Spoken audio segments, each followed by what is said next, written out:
to my ears every time. Gear candy. We love to do a little sub segment here on the show. Obviously, we love gear, but we know, the record process focuses on kind of a 360 perspective from all sides of the music making process, right? So it's not just gear centric stuff, but you spend your life in the studio, you spend your life around instruments, you come to love it too, I think. So we wanted to carve out some space on our show for that. And we do that through a segment called Gear Candy. So if you had to pick, and this is a loaded question, especially for a man like yourself that knows probably too much about gear, what would your one prized possession be that you just could not make the music that you make without? I've got like 5 different things. Honestly, I don't know about prized possession because then it suddenly had to have value. Only to you and your process, though. Yeah. Honestly, ever since I got this guitar, and I get no affiliate whatsoever, I'm not going to make any money from saying this. So I play this guitar every... Let's see it. Eric, he's handing it to me. He knew what to do. He even just went and got it. That's how obvious it is. So I play this guitar every single day of my life. I have 2 guitars that I love dearly. One of them's at my house, and that is a 1963 Guild Starfire, which has a lot of sentimental value. But this guitar, so Yamaha, I got this from Yamaha. It has a matte neck. It's glued on. It sounds fantastic. It's got this thing that's like a coil tap, but not. That you just kind of it basically is like almost like a high pass filter. So it goes to a single coil sound without going bzzz, like single coils do. Yeah. And it's wonderful. And it's ridiculously well set up. So it's just super slinky. Plays itself. And for anybody that wasn't seeing that video, the second this thing hit his lap, immediately just playing. It's just like and I love that as a guitar player. I'm just like, that's how you know it's the guitar for you. That you're just like, if it's on your lap, your left hand's moving. Yeah, you're going. Yeah, it's just like it's so slinky, but it still has no 2.5 bend, no choking. Yeah, absolutely superb. So. Absolutely love this guitar. So what happened is, like, I had another one. I had the predecessor. This is called a Rev Star. I had the predecessor, and it was the Japanese. I know about handmade, but like the Japanese top of the range one, and it was like $1,700 or $1,600. And so they sent me this one to try out. This was the new range, and so I was super excited. It doesn't have a tag on the back, so I didn't know where it was made. Didn't know anything about it, but I assumed because it was so wonderful that it was again another one of the Japanese models. So I occasionally go live on Instagram. Today we went live on Instagram. And so I go live on Instagram and I'm playing the guitar. I'm just doing it to do some Q&A. I think I had an hour or 45 minutes. And I was like, let's do some Q&A. And people come on and ask me questions about microphones and recording and stuff. So I go on and I'm playing this guitar. And everybody's like, what is that guitar? And I'm like, it's the new Rev Star I got a couple of weeks ago. And they're like, which model is it? And I was like, I think it's like the Japanese one. It's like $1,500, $1,600. And they're like, well, what is it called? And I go, it's called an RSE20. And then the whole chat lights up with Warren. That's $499 on Sweetwater. It's made in Indonesia. So I'm just like, God bless it. I honestly just made the assumption that it was the expensive model because it plays so well. So I, to the rafters, shout about this guitar. And I have friends that are really well-known guitar players that play this. With Michael Humphreys, who was in the other day, played some jazz stuff for us. He soloed on it. And he's like, what is this? And I'm like, it's a $499 guitar. He's like, no way. So I pushed them on it to find out. And so one of the things is it's made in Indonesia. These days everything's made on freaking CNC machines. It's all completely right. Part of the thing is the only difference between something being made in one country or another is the nationality of the person that pushes the on button. Let's be honest, it's a leveling of the playing field. But the reason why they're able to make it so cheap and why they're able to beat other people in this price range is because most, as you probably know as guitar players, are you both guitar players? Yeah. So as you probably know as guitar players, that most of the big factories that are in like Indonesia or Korea or wherever the cheaper guitars are made, make 5 or 6 or 7 or 8 or 10 different people's guitars. Multiple companies, right, are all under the same roof. Yeah. All of which is fine. no disrespect, but Yamaha are in a unique position. They own their own factories, so there's no markup. So their $500 guitar is equivalent to like the $700, $800, $900 guitar by other people, because they're just paying for it, and then the only markup goes to us to buy it. So their profitability of like $100, you know what I mean? They're not putting $100 on somebody else's $100, on somebody else's taxes from that country being shipped to here. Because I still can't believe it's $499.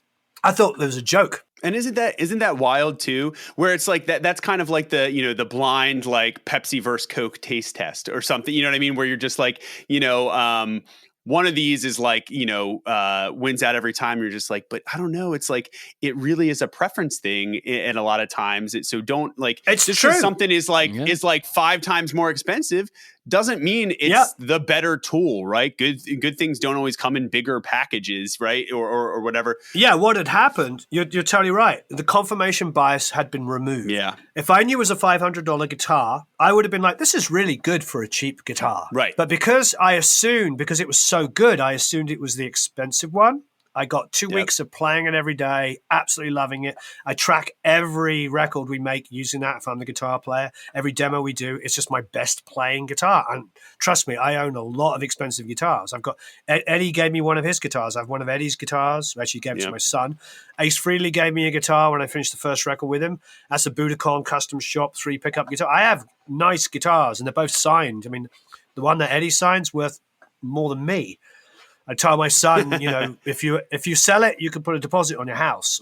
It's so all of these things are like ridiculous. But this guitar is as good as any other guitar I own. And yes, to reiterate what you said and to repeat myself, once you remove the confirmation bias and you just play something or work with something, use a microphone, use an amp, use whatever.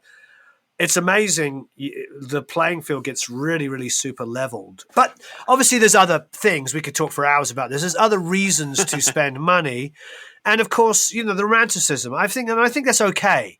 I think for what we do, we're all in love with different artists. Like if I Tom, who's your favorite guitar player?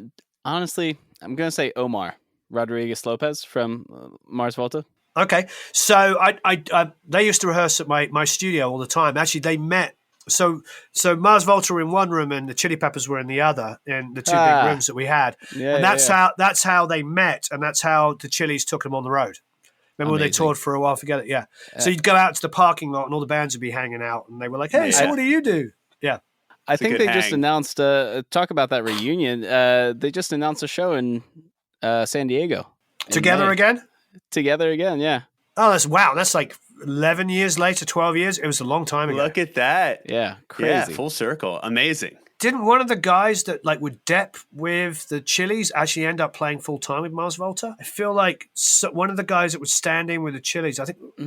I'm not quite sure. Yeah. But anyway, to cut a long story short, my point is like if you love that guitar player and there's a certain guitar that he or she is known for, you don't care about paying that extra whatever dollars it is. Right. That's okay.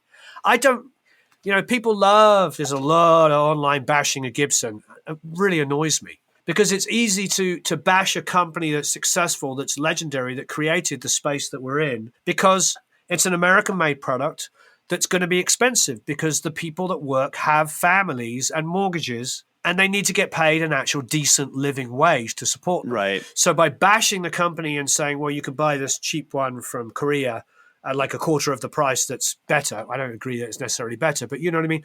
It makes no sense to me. Right. I'm okay paying for something that has a legacy and a history to me. And it's okay. I drive a Jag. I like British cars. And to get a British car over in America is a premium. It costs, but that's what I wanted when I was a kid. I wanted a Jag, and now I can afford one. So I have a Jag, it's okay. Would a Hyundai be more efficient and cheaper? Maybe even faster. I don't know. Who the heck knows? I don't want the Hyundai. I want my Jag. Right.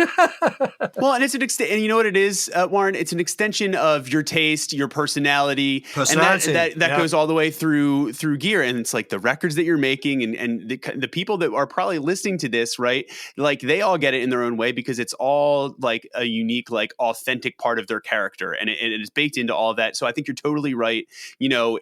if pay and being okay to pay for something or have something to shoot for, to work for a very And you pick and personal choose reason is amazing, right? And actually, what's interesting if you talk about like American made guitars and things like that. So us being from Philadelphia, out in Nazareth, out in the burbs, Martin Guitars, and they do the factory tours.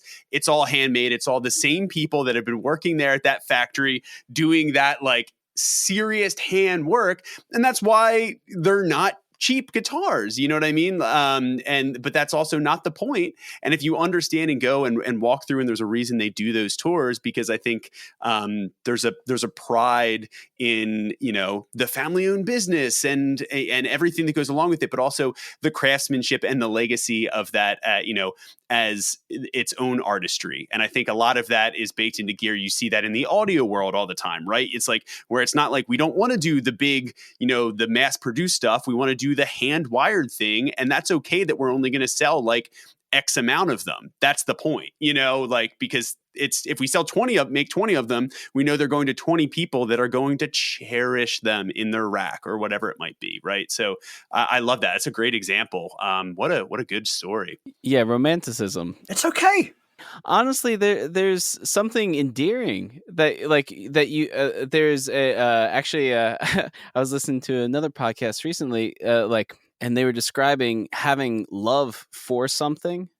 And in German, there's two different ways to say I love you, or to say you love something. Yeah, ich liebe. Germans don't say I love you unless they mean it. Like in America, it actually took me a bit of time when I first moved to America from Britain.